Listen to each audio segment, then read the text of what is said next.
Water, Earth, Fire, Air. Long ago, the four elements lived together in harmony. Then, everything changed when the Fire Nation attacked. Only the Avatar, master of all four elements, could stop them. But when the world needed him most, he vanished. Many moons rose and set. I saw the rise of a new avatar, a wind spirit named Flurrie. And though her wind skills were great, she has a lot to learn before she's ready to save anyone. But I believe Flurrie can save the world.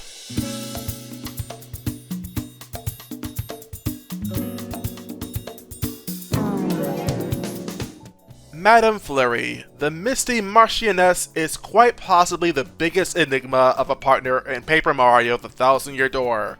What does that mean? I actually don't freaking know. I just really love alliterations. An actress for the ages, she has put on quite a show for us all in her first solo run, and whether you knew it or not, she was actually the first subject in our series of reprises. And how'd she do? Well, pretty good actually. Nonetheless, that was before every partner was tasked with taking on the entire game all by themselves. This time around, however, we are starting from the beginning. The very beginning. Will this challenge be smooth sailing? Or will poor Flurrie find herself winded by the end? Let's get comfy because it's showtime! The run starts proper after giving Lord Crump the boot and rescuing Goombella. Using practice codes created and compiled by Zephyllis, I'm able to use Flurrie as early as the prologue. She doesn't have access to much right now and can't even fight Gus since her only attack cannot hit spiky targets. So we're just gonna go through the game as we normally could, you know, for as normal as we can do it considering our stipulations here. And after not too much time later, we find our very first fight, the Goomba Trio in Rogueport Sewers. As we've earlier discussed already, top spiky targets will hurt Flurrie to touch from the top. Though for Flurrie, that doesn't really matter for much of anything at all. We have two options to knock out the spiky Goomba right in front of us. And believe it or not, one of those options isn't being able to super guard, because I refuse to do it. I'll discuss that other option later, but for now, the option I want to turn your attention to is just to try and fail to attack it. Flurrie's body slam cannot hurt the spiky Goomba directly, but she can cause the stage to go haywire. Set pieces in the background tend to react pretty violently when Flurrie uses body slam on the stage. And those set pieces in the background can do damage, so even though you may be able to brag that you're like MC Hammer, it doesn't matter if we can't touch this. Where Flurrie's concerned, the stage is her world, and you're just another pawn living in it. With that fight out of the way, I find that Flurrie's field ability, Gale Force, doesn't really have very many applications before you actually get access to her. Disappointing, but I guess, what can you really expect? The game obviously was not designed with this in mind. Getting into some more fights, the blooper in Rogueport Sewers is predictably very easy for Flurrie to defeat. However, a large number of factors also makes the blooper fight really tedious. Her only attack, Body Slam, has an action command that you cannot accelerate in any way, which to me is bizarre considering that her action command is nearly identical to Lackluster's in Paper Mario 64. And despite being able to target the blooper directly, Flurrie is still forced to target the blooper's tentacles first, because Blooper's main body has 2 defense when on the ceiling. And so this fight just evolves into targeting the tentacles one at a time, which mind you, Flurrie's body slam cannot one-shot them because they have 3 HP and her attack power is only 2 right now. Then once the main body falls, we attack the blooper until he rises back up to the ceiling and repeat the process anew. This right here, this is crap. I know TTYD is generally not very favorable towards defensive partners, but my god, that hasn't even become a factor yet, and already this feels like a chore. I really hope the rest of the game is not like this. Okay, you have my attention. Sometimes I wonder if people have anything to say about my rules with Mario being able to appeal and defend. But think about it, if you were walking down the street and someone threw a football at you, you still try to protect yourself, right? Here's my motto: unless it's personal, don't get involved. Now, surrounding Shuang Fortress, there are 2 forced fights we have to deal with. One with Bald Clefs and one with Bristles. Now, Flurrie's prior discussed weaknesses still apply here. Like the blooper, these enemies have defense, so Flurrie cannot attack them directly. Moreover, the Bristles in particular have spikes on their head, so you can't body slam them either or you'll get hurt. But Flurrie has one more dirty trick that really does dividends for her. Her secondary move, Gale Force. This move allows Flurrie to make like the big bad wolf and huff and puff and blow any enemies in her path away. It doesn't always work, but the reality is that Flurrie has the perfect Swiss Army knife tool that allows her to deal with enemy fights that are otherwise insurmountable for her. To say nothing of the fact that it also allows Flurrie to expedite otherwise really annoying fights in a pretty efficient manner. The Fuzzies don't generally stand much of a chance against Gale Force, though it is a shame that Gold Fuzzy is still technically a boss, and so Gale Force would be ineffective here.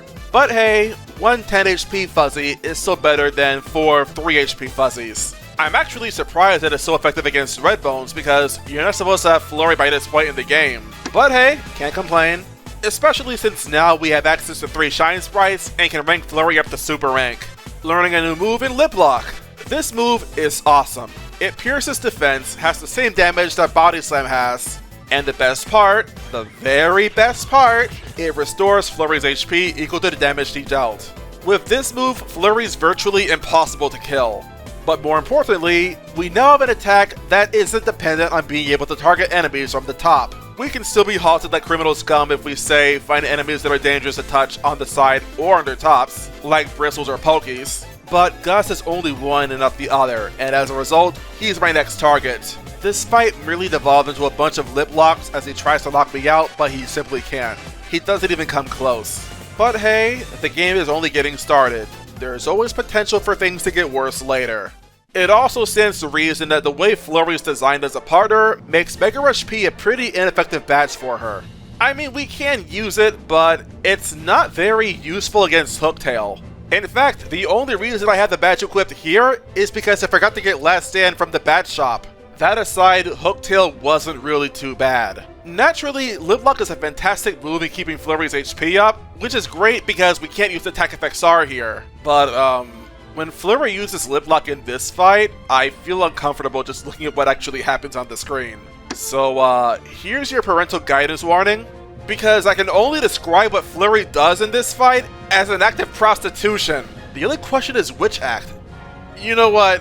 Use your imagination for this. Flurrie regardless has a very easy time staying alive against Hooktail. The real challenge here is keeping Mario healthy, which is a little tricky to do because his max HP is only 10 still, and I use my only level up to this point on FP because I want to be able to use Lip Lock more. And even without Lip Lock, she has a max HP of 25 right now. That makes her pretty darn hard to kill. Unlike Mario, who, because I did not recognize the fact that he had only 6 HP left, and because I really love swag, I had him run up to Hooktail to give her feet a snort, not recognizing that he had only 6 HP left before that, while mind you Flurrie was in peril, and after my next use of Lip Lock, Hooktail knocked Mario out and lost me a life shroom. I did this to show off how ineffective Mega Rush P would be. Plus 5 attack is a lot, but it doesn't really scale as well with only single hit attacks. And failing that, it doesn't give Flurrie enough attack power to knock Hooktail out from 10 HP. I won the fight regardless, it wasn't that hard, but I don't like the idea of losing my life shroom here because I want to save as many as I can for later in the game. So I redid the fight, and Mega Rush P actually had a lot more use this time around than the last fight did. This was largely possible because I made the voluntary decision to not guard the stomp, and so naturally Flurrie's HP would be lower. It did however help that we did go into the second phase with max HP on Mario, so I'm at practically no risk of losing my life stream this time around. 1 Crystal Star down, 6, T9 to go. After seeing what Bowser was up to and seeing him get the Bowser Jewel, the story from here on out gets a little weird, but not for too long. We meet Punio, who doesn't know who Flurrie is, and we later on see the Shadow Sirens, who have a necklace that Flurrie wears right now, so I guess Vivian took inspiration, but we don't really bother with any of that. Having Flurrie on our first lap here, we can blow away the secret entrance cover and immediately start the Great Tree. We can do that, but we won't.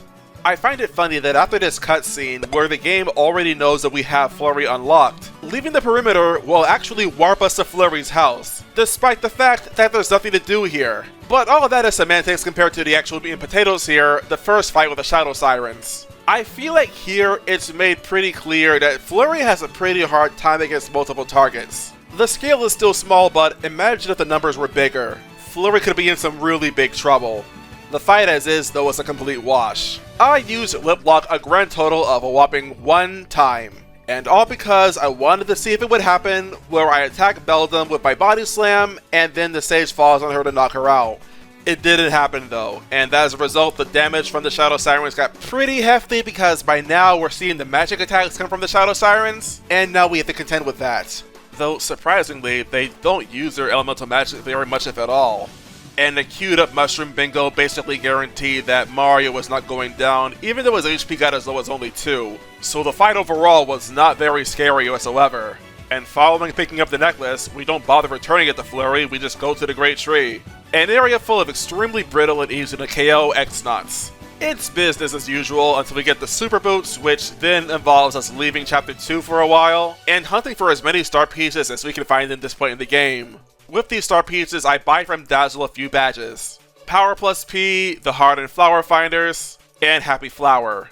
If you figured it out already, congratulations, but I want to go into the Pit of 100 Trials to get the Strange Sack from it. Because I know Flurrie, and trust me, we need the Strange Sack if we want to survive the rest of the game. So come with me, I'll be your guide as we go down the pit. To summarize the single-digit fights, we used Gale Force. Lots and lots of Gale Force.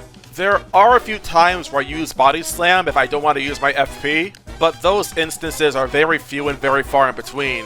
The reward we get for reaching level 10 is equal in value to the fights we have to do as far as difficulty is concerned, which, spoiler alert, can also be said as what I think of the reward for reaching level 20. Both Sleepy Stomp and Fire Drive are moves that Flurrie cannot utilize, considering that those are specific moves for Mario to use. And the fights before the 20s themselves weren't necessarily too special either. But it does need to be said that here we have fights where it's actually required to use Gale Force to survive. At least with enemies like Spanias and Clefs, if we wanted to, we could just use Lip Lock to do damage to them instead of using Gale Force. Enemies like Pokies, however, are impossible for Flurrie to damage, so Gale Force is required to dispatch them. Depending on the fight, however, it may be more worthwhile to use Lip Lock instead, even if it would be less efficient if we got good luck. Clefs, after all, are not necessarily known for being vulnerable to wind. Nonetheless, this wasn't too big of a problem for Flurrie to deal with, and the 20s much less than that. Some enemies like Spiky Gloombas and Bob-Ombs tend to be pretty stubborn, but otherwise, most enemies here are pretty vulnerable to being blown away, especially Lakitus. That much I'm very grateful for, because if they spawn Spinies, those are much more difficult to blow away, and Flurrie can't directly attack them at all either. Safe to say, I never let that happen. Now we have access to Zap Tap, which is a very important badge for later in the game. I will explain later when it's relevant. For now, we have the 30s to deal with, and it's here having Power Rush P finally makes sense. This badge is critical to have here, as it allows Flurrie to damage Parabuzzies without needing Lip Lock. Really, you have no idea how much time this saves overall when we're forced to rely on Happy Flower otherwise for FP regeneration. Especially when otherwise, we'd be at the mercy of Hyper Clefs, enemies with the potential to hit extremely hard and are also extremely resistant to Gale Force. It also helps in being able to one-shot Parabuzzies, and 2-hit KOing Shady Koopas without having to knock them on their backs first, though the 30s themselves didn't last as long as the 20s. I actually found the move around level 36, and I figured, yeah, I don't want Pity Flower, so I'm skipping it. Though getting into the 40s, I did not realize just how stressful this area would be for us. There are still a fair few enemies that are airborne, and those are dispatched with Gale Force just fine. But we see a new breed of Pokies called Poison Pokies show up here, and these are once again forced to use Gale Force on. But the scariest enemies here are probably the bulky Bob-Ombs. Now if there's only 2, it's not too big of a deal.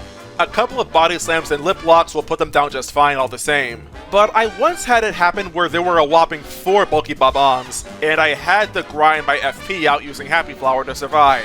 And it wasn't as simple as having enough FP to be able to just win. I had to get lucky too, both in running away every now and again, and in being able to actually blow the bulky Bob-Ombs away. If I let them attack, it's curtains for us. Mario cannot survive having only 10 max HP, so I'm forced to waste turns, letting Happy Flower do its thing, and attempting Gale Force until there's only 2 left. We're from there is business as usual. And the sad thing is that this happened immediately after a level up, so I was in really bad shape moving forward. A fact that became especially clear when the very next fight saw us fight some lava bubbles, which are also enemies that Flurrie cannot directly damage. and to my absolute horror, Mario took 2 damage from their fireballs when attacking him. Not helped by the fact that these apparently defective freaking Happy Flower badges refuse to work for some reason. Starting to think that now I probably should have gotten Pity Flower, but that's crazy talk. Frustrated and fearful, I fathomed 3 options. Did I, 1, go back on my rules and allow myself to super guard just this one time? 2, give up entirely and go through the entire pit again, just while packing Twirly Leaves, which doesn't sound appealing at all on the face of it. Or 3, call Luigi. Well, would you look at that? The game had Luigi throw a maple syrup at me, and from there I was able to win. Normally I'd object to this, but quite frankly, I'm relying on luck and nothing else right now. I wouldn't really be one to talk.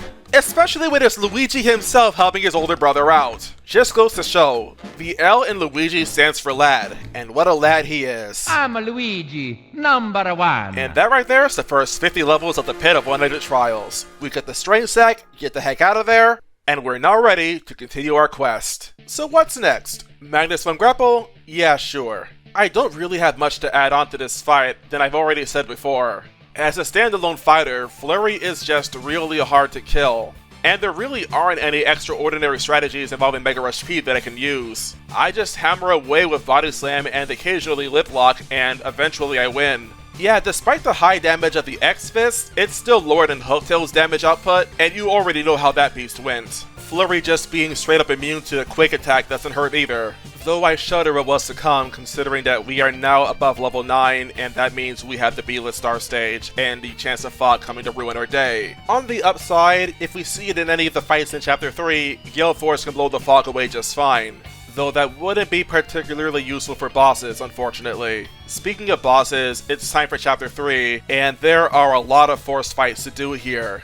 I know technically, considering how the progression here goes, we start from the bottom, but let's take it from the top first. Meaning, instead of the Goomba Bros, we start with Macho Grubba. But how is that possible? And for that matter, how are we even supposed to get to Macho Grubba when Flurrie has absolutely no skills and access to absolutely 0 items with any potential chance of actually hurting the Armored Harriers? To answer that, I'll have to request first that you let me cook.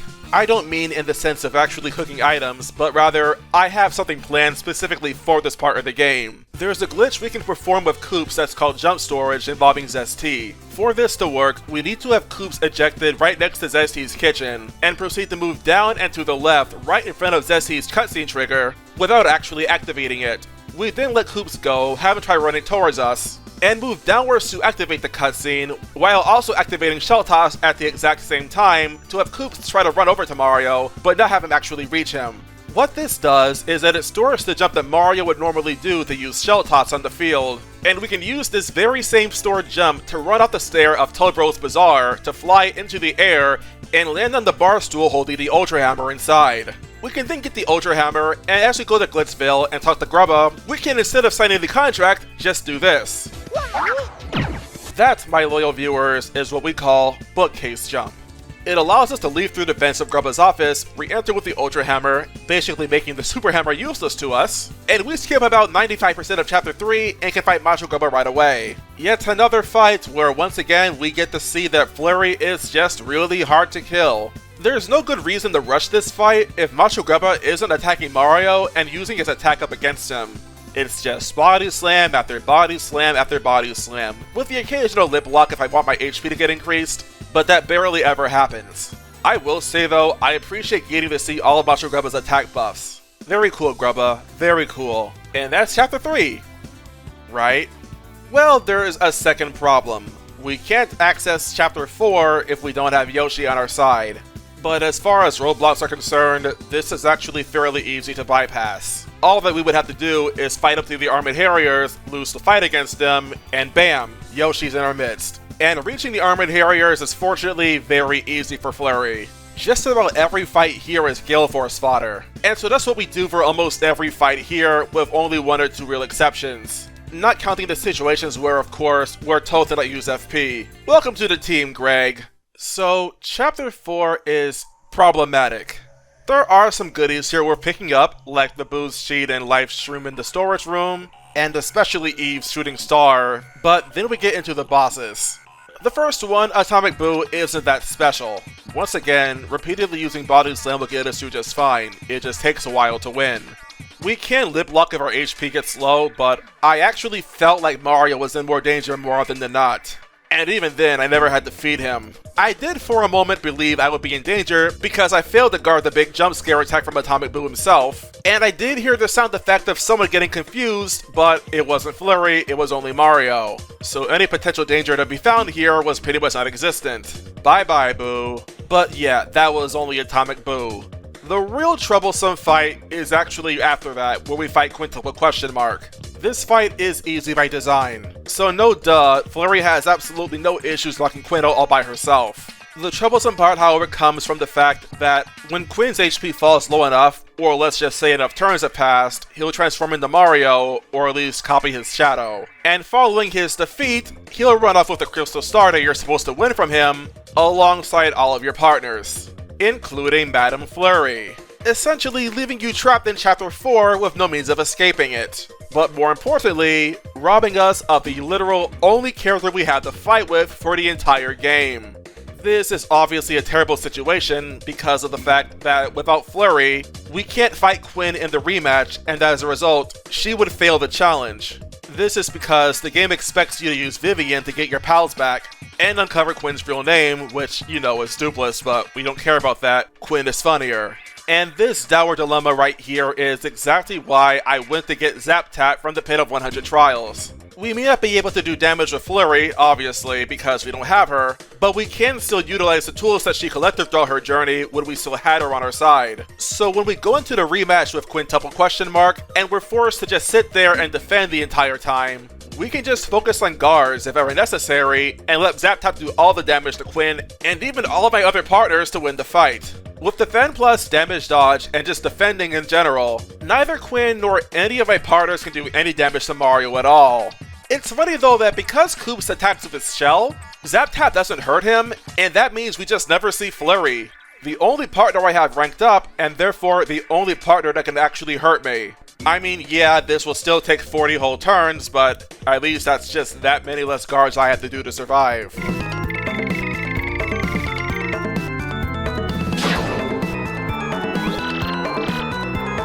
Well, granted, I was plenty ready to just defend and let Koops just infinitely keep attacking me without any chance of actually hurting me because my defense is just that high. But then a Shy Guy wandered on the stage, dropped the bucket on his head, and knocked him out. Meaning we now have to contend with Flurrie too. I think with the timing this managed to happen for, this makes the fight last literally as long as it possibly could. Well, ain't that something.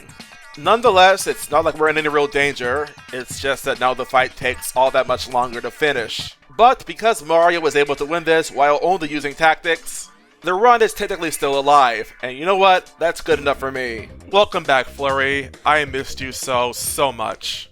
The way things proceed to go in this game, you should already know that Chapter 5 is more or less the same as before. But it is worth stating that it won't be too long before our strategy and means of attacking will have to change soon to accommodate the higher attack power and larger volume of entities to fight against at the same time regarding bosses. Basically fights where there are multiple targets where we cannot use Gale Force to blow them away. That's then though, and this is now. So looking at the embers on Keel Hall Key, you already should know this, but we use Gale Force here. By now it should be common sense not to press yourself on something that's obviously really freaking hot. Beyond that, the only real item of note here is the Thunder Rage just before the room with the coconuts in the background with the bridge. And with that, it's Cortez time. The first two phases can be summed up as just using Body Slam over and over and over. Nothing of note actually happened here, so let's just skip to phase 3 where there's actually something to talk about. Cortez's head and his weapons are now separated from each other, and this means he can attack 5 times in a single turn. Though in reality, only the rapier can do any damage because it pierces defense. And even if the weapons were actually a threat to us, we can use Gale Force to blow them all out. It's pretty self-explanatory from there on out how the fight went. With the defensive badges we can equip, Cortez is simply not a threat to us. And for that matter, neither are Lord Crump and his X-Nauts. Another boss fight that basically is played on autopilot. We just body slam. A lot. I don't even think I had to heal using Lip Lock here. Nor do I have to worry about Mario because his defense is so high that he literally cannot take damage if I guard. So despite the stormy weather that was so stormy in fact that after the cutscene my game freaking crashed, Chapter 5 has just been incredibly calm from that point forward. Rather, I believe the real storm is just around the corner. In preparation for Chapter 6, I went and got the up arrow to rank up Flurrie to Ultra rank, and not a moment too soon. I was just about ready to flash my ticket and get on the XS Express, but I had a feeling it would be wise to get some creepy steeple golden leaves first, because the idea I had for Smorg would involve a lot of FP, and just like an actual train, I don't stop for anyone, especially not Smorg. Normally, this would be where I dump all my attack items because I think that Smorg would just be too annoying otherwise to deal with. Today though, no. I have something different in mind for all these attack items. Instead, the only attack item I want to bring right now is a single Fire Flower. Yes, I do have a Power Block on me as well, but I'm not going to use it here. To say nothing of the Thunder Rage we found in Riverside Station. Now this fight would also be very slow, but for a different reason. What you need to know about Smorg is that Smorg's main body is invincible to all forms of damage while the miasmas are up. You have to strike out every single last one of the miasmas before you can do any damage to the main body, which is not very good for Flurrie when she has nothing but single target attacks. Meanwhile, Smorg itself can attack 3 times in a single turn, and without ample healing items, Flurrie can actually get overwhelmed fairly easily. Probably not with perfect guarding, but I am not good at guarding Smorg. And beyond the miasmas themselves, the claw that comes out when Smorg reaches half his max HP would easily be able to do in Mario. What I'm trying to say in a few words is that I would not advise just straight up boxing with Smorg. It's too dangerous. Instead, what I suggest doing is knocking out the miasmas, preferably the one in the middle and in the back so that this fight goes a little bit faster, and then with only one miasma left alive, using charge repeatedly with Flurrie until you have enough power to knock Smorg out in one more hit. Naturally, this does take a while, not helped by the fact that my max FP is only 10, which would mean I'd have to restore my FP every now and again. Though for this fight in particular, it feels like Happy Flower has a rocket up its butt, because it activated a lot. So much in fact, I never had to heal once. And after charging for about 20 turns, I let a Lip Lock loose and knocked Smorg out, throwing the Smorgasborg overboard. Say hello to our penultimate Crystal Star, because we're just that much closer to the end of the game. Though not without this extremely tedious General White quest we must do to get to Chapter 7's actual dungeon. I wanted to make the best out of this though, so while I was doing this, I was picking up items from the Trouble Center rewards. I don't know how much of this stuff I'll actually need, but you can never be too careful. There is, however, at least one fight in Chapter 8 I know for a fact I want some of these items for. The only real variable is how many of these items I'll actually need.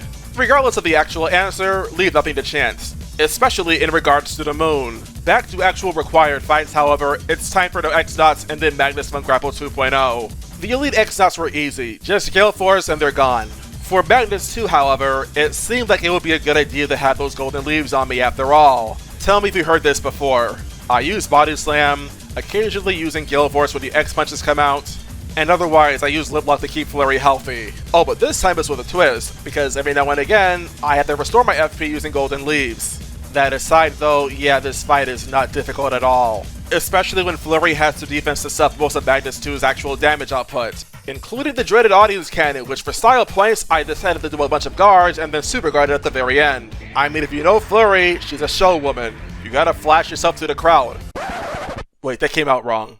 God, I am so sorry. But hey, let's not dwell on that. We got the final Crystal Star, we opened the 1,000-year door, we are ready to get this show on the road.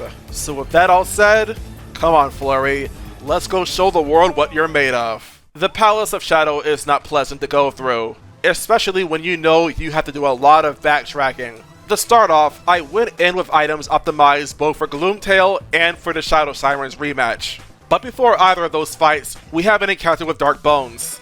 And to be straight with you all, what I did here, and all I did here, was use Gale Force until there was only one Dry Bones left. The first time I tried Gale Force, only one Dry Bones was blown away, and it was immediately rebuilt. The second time, however, managed to blow away 3 Dry Bones, as well as Dark Bones himself, leaving the last bone standing to be easy pickings. That much wasn't so bad, it could basically be done in autopilot. However, we couldn't say that for Gloomtail at all. Gloomtail is that special boss that really demands we have a calculated strategy going in. As a matter of fact, this is that boss that I was theorizing using my Trouble Center rewards on. I figured that Mario was in pretty significant danger, so I had to be prepared to keep him healthy if ever need be. What I do turn 1 is use a stopwatch. If it fails, we're just about screwed. If it works, however, well, we actually have an attempt. Though the best case scenario dictates that the Mr. Softener also works. It didn't happen, but that would be the best case scenario. Regardless, with Gloomtail stopped, it's a prime chance for us to get some damage in, doing up to 31 total. 31 in particular is a very important number because when you do more than 31 damage, Gloomtail will be able to mix in additional moves like his Earthquake attack, which granted can hurt Flurrie, but it does make it a lot harder to actually strategize on the damage we take. And that's because Mario himself would still get hit. But that's besides the point. In addition to the stopwatch and Mr. Softener I tried using, which, by the way, the Mr. Softener did not work on my successful attempt, I also had a Meteor Meal, a Power Punch, Hot Sauce, a Peachy Peach, and a Honey Shroom. The Meteor Meal was for keeping Mario healthy, while the Honey Shroom and the Peachy Peach allowed me to manipulate myself into peril, which when I did, I had Flurrie chug a Power Punch. This item is here to cancel out Gloomtail's 2 defense points. This is because I can't use Lip Lock until I'm actually ready to KO Gloomtail. Despite the fact that that move ignores defense, it also heals Flurrie, which would take her out of peril. Body Slam, meanwhile, doesn't do that. And so I'm then able to drop Gloomtail from 49 HP to 32, which is only possible also thanks to the Hot Sauce I already used earlier. One extra attack point may not sound like a lot, but it actually makes a world of difference here, because it allows Flurrie to knock out Gloomtail before he can use his Mega Breath literally to turn after he charges it up. What's vital to understand here, however, is that the Power Punch only lasts for 2 turns after the turn where you actually activate it. So Body Slam does 16 damage because of Gloomtail's defense, but then when the huge status actually expires, you have to Lip Lock because this move actually pierces that defense. And just by some miracle, it's literally perfect damage, allowing Flurrie to knock out Gloomtail already. What really helped though was that Gloomtail himself did not use Poison Breath very much at all in this fight, meaning Mario was actually fairly healthy. And I must say, I am most grateful for his mercy here. The next few fights in this challenge, however, are about equal to a footnote regarding being worth talking about. Flurrie can just use the first attack bash to wipe out Dull Bones, and both Red and Dry Bones are one-shot by both Body Slam and Lip Lock alike, leaving Dark Bones to get wiped out by 2 Body Slams and a Lip Lock. It begs the question now though, what do we do then about the Shadow Sirens rematch? I know all too well just how obnoxious this fight can be when you fight with nothing more but a wall that's constantly getting battered by repeated strong attacks. Especially when Marilyn's right there, and she's the definition of a wall buster. Anyway, I started blasting. Bang, bang. Yeah, all those attack items I had earlier in the game, my several Thunder Rages, my few Shooting Stars, my 1 Earthquake, here is where I decided we would part ways. This fight is otherwise just too much for Flurrie to deal with. Though I did opt to change up what items I actually did use when I got frozen by the stage itself. On the bright side, so was Beldum, and for longer than I was frozen for too. Not to mention it happened on a turn where I already acted. So the only thing I really lost from getting frozen is the ability to guard and some of my HP. Though funnily enough, the stage would then heal Mario's frozen status, so it was really only Flurrie that was really impacted by the freeze. And even then, she wasn't even impacted that much by it. I do however recognize that with Marilyn building up charge, I had to strike her down quickly. Otherwise, I do not imagine Flurrie would last much longer. I could have double dipped the Shooting Star and Thunder Rage here, but seeing the fact that my HP was a little on the lower side, I instead used the HP drain I found in Exnaut Fortress. At least with that, Marilyn is out. I then turned my attention to Dupless, believing that when I used Body Slam against him it'll cause the stage to fall, which will knock out Beldum with only having 1 HP left, but that didn't happen. Though Beldum did end up wasting all the turns she had left, really going to show how uneducated she really is. Calling Vivian out for being plug ugly. Who do you think you are? Seriously, how about you do something about your nose, then come back and talk? Sadly, it's about here we're no longer going to see any free rides. Oh, I am nervous going forward now. The next fights are against Grodus and the tag team of Bowser and Kamikoopa. Flurrie may not necessarily be devoid of options here, but her options aren't very good. Though that's not to say that her options are actually bad. Gale Force is at least effective in eliminating the Grodus X's, and when they are gone, both Lip Lock and Body Slam are fairly effective here. The problem though is that the damage that Grodus can deal is way more fast than the damage that Flurrie can deal to Grodus. And remember, we're focusing on more than just Flurrie, Mario is also a victim here too if ever the lightning or the fire comes out. And that's just not good. So once again, I'm leaning pretty heavily on my items. I brought 2 in particular to stop Grodus dead in his tracks. My first resort is a stopwatch, but if that fails, I have a Sleepy Sheep. So what I would do is I would use a Fire Flower because I still have 2 left. And yeah, I used the last 2 I have here in this boss fight. And then with the Grodus X gone, I try to get Grodus to stop acting for a while.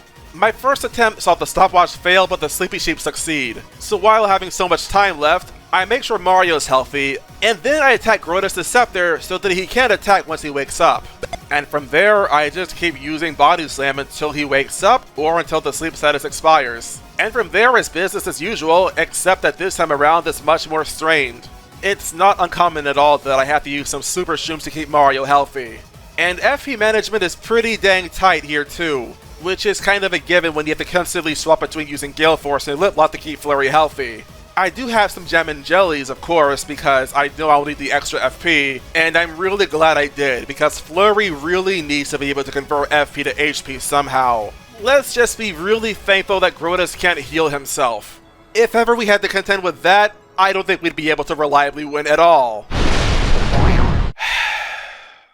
Oh fate, why must you be so cruel?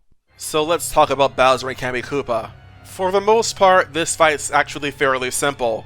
Bowser cycles through Fire Breath, a Poisonous Bite, and the Ground Pound that removes your actions. But there's a certain quirk to his AI, where using an item that forces recoil like a Volt Shroom or a Spite Pouch, you can actually interrupt Bowser's AI and force him to use that very same attack again, being able to do this in effectively perpetuity, while Kamikoopa for the most part is left just healing either herself or Bowser. In practice, this would make the fight extremely easy, but for Flurrie in particular, it's borderline impossible. As it turns out, Kamikoopa's heal gives her 8 HP back, or Bowser 8 HP back. Flurrie's damage at base is only 6, which is increased to 8 with 2 Power Plus Ps. So basically, no matter who we use Lip Lock against, Kamikoopa heals just enough HP to match Flurrie's damage output. So the only value that actually goes down is Flurrie's FP. Now you're probably thinking, but Aaron, why not just use Charge P? Yeah, the reason we can't do that is because we kinda have to keep using Lip Lock to keep Flurrie alive. And once Flurrie attacks at all, it eliminates the charge. So I'm left just constantly using Lip Lock until eventually I'm able to just win. But I couldn't do it. That eventuality never happened. Instead what happened was that I saw Fog come, it made Bowser miss, which at that point I can't really say I care because I wasn't getting anywhere anyway, and I'm just left seeing Bowser roast Mario to a crisp because I already used all of my Super Shrooms against Grodus, and I'm already all out of healing items as well. What a sad, sad fate. Our odds can be improved by using PFD down P, but the increase in damage is hardly noticeable. All that happens here is that now we do 9 damage while Kami can heal only 8. Which, to be fair, is at least progress, but it can easily be undone whether we're using another counter status again because we have to keep Bowser locked into using only his bite, or the old hack can just make herself freaking invisible, and she can immediately undo all the progress we make. So it really stands to reason that Flurrie cannot do anything to guarantee a victory here. Starting to think maybe I should have tried to tough it out against the Shadow Sirens rematch, because this right here is actually pretty dang dire. Though then again, I don't really know for sure. Flurrie still has to keep herself healthy after all. It's about here I figured, yeah, we're not gonna win this, so let's just throw out a Hail Mary. I got to save my Sleepy Sheep for the fight with Grodus, so I used it against Bowser and Kamikoopa, and it actually sends Kamikoopa to sleep. And it didn't take me long to realize just how huge this was. I decided from there to give up on attacking Kamikoopa, and instead focus my efforts on Bowser himself. With no one to heal him, he goes down fairly quickly. It's also a massive boon that we don't have to worry about healing Mario every now and again, because he literally cannot attack him. And by the time Kami woke up, Bowser was 1 body slam away from the River Twigs. The fight is now 1-on-1 with Kamikoopa versus Flurrie, and this makes things significantly more manageable now. I mean, yeah, I did get a Mushroom Bingo, but if I'm being real, if I didn't get it, I'd have used Lip Lock next turn anyway. And even ignoring that, I have 2 Super Shrooms, so I'm fairly confident I would have won that regardless. From here, it's only a matter of time. Kamikoopa simply cannot heal herself fast enough to not lose. I mean, maybe she could, if she kept using defense up. I'm kinda short in FP after all, but I feel like that would only delay the inevitable. From here, it's checkmate. And how fitting, you fell victim to this queen. And believe it or not, we are now just before the final boss. It's hard to believe that this is my 3rd time getting this far using only Flurrie. And yet it's my first time starting from the very beginning in Rogueport all the way up to now. Let's end this challenge on a high note. When the fight's against the Shadow Queen, I say to heck with the expense. I feel we have a very real chance with the items we have here. So what's there to talk about? Well, as you likely could already imagine, the fight is very slow, though it's not nearly as one-sided as previous bosses have been.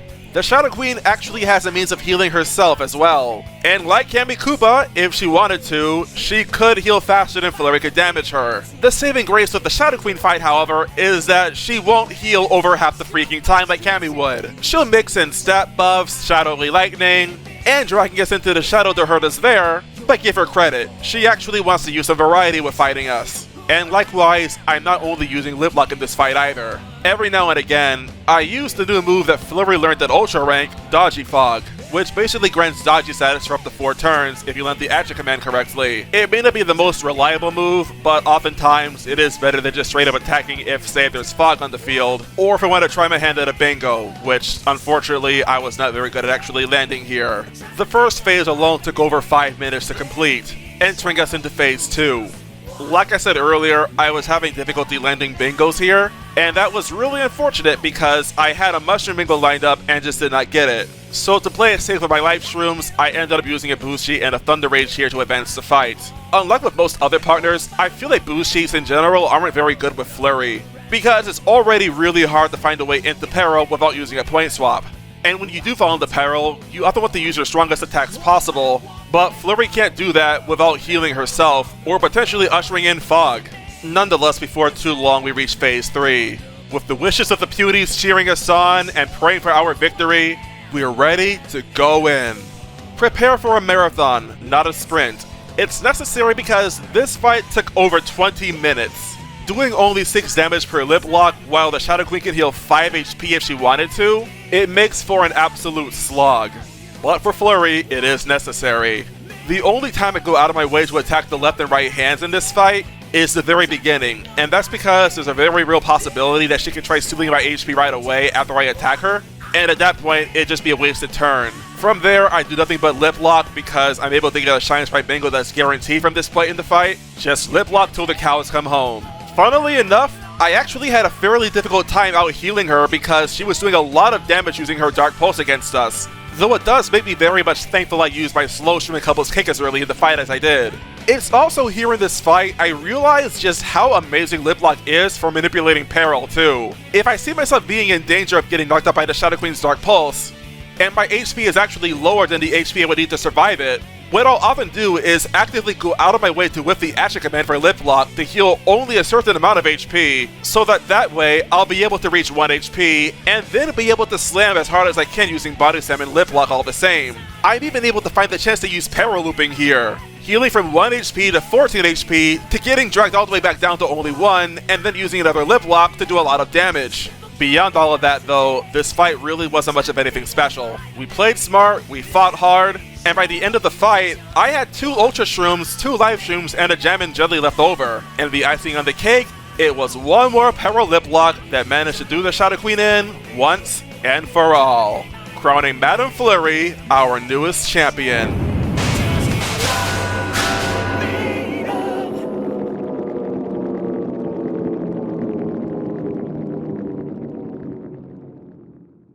So, can you beat Paper Mario the 1000-Year Door with only Flurrie? Well, technically no, because of course you can't start the game with her without using cheats. But if you could, yes you can. As a matter of fact, I would dare say that Flurrie's performance here was absolutely superb. You may be able to owe this to the fact that we found some movers in the pit of 100 trials when getting the Strange Sack, but still, she managed to finish the game at only level 15 this time around. That is excellent. Yes, we did lose control of Flurrie in Chapter 4, but it isn't like Mario had to do any fighting regardless. Thanks to Zap Tap, the purity of Flurrie's attempt through this entire game has been preserved. Though yes, her ranking has not improved at all from this. But to be fair, you really would have a difficult time trying to beat level 13, considering the fact that the level ups are pretty much forced. Starting to think this may not necessarily be a very good system to work with, especially considering the fact that the final partner we have to do this challenge with is Yoshi. The one and only partner who actually can beat all of Chapter 3 without anyone's help, or any glitches, while also being a partner that needs to go to the Pit of Pleasure Trials because of Zaptop being required for Chapter 4. But we'll cross the bridge when we get there. For now, what's indisputable is the fact that Flurrie's got game. Even though her fighting style is slow, it's also super effective. And she's proven to be super capable on her own. Granted, there are some mild exceptions. Bowser and Candy Koopa in particular are really bad for Flurrie. But that aside, I still think she managed to hold her own pretty well. Both as an actress and as a fighter, I'd call her the definition of a natural. Congratulations, Flurrie. I can't wait to see you make your debut in the remake for Paper Mario The Thousand Year Door all the same. I want to now take this time to extend a thank you to my channel members, SiniStarMan, Nintendo 60Jorts, MD Switchy, Splash J, and BobBomb007. Thank you so much. I really cannot emphasize enough how much your kindness means to me right now, especially given the times we're living in. And I really hope you're enjoying the videos. I have a lot of fun making them, at least when I go off of script, because using a script is really freaking hard for me for some reason. And I do hope y'all who watched the video enjoyed my commentary all the same too. Until next time, this is Phantom A, and thank you for watching.